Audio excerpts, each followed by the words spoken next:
Anga kongo le kako kaya pesisi le fai le ngeu mabanga mako suya imai. Apa vale lupe mala upenga wako le afaso so. Wa usila wa the faso so. Kulai se Samoa ela ualanga upu.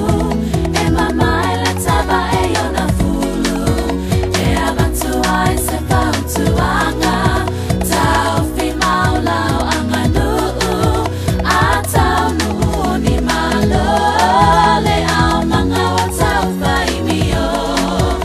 Ali itaya ole nuu. E topu le matai male aba e u.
Let's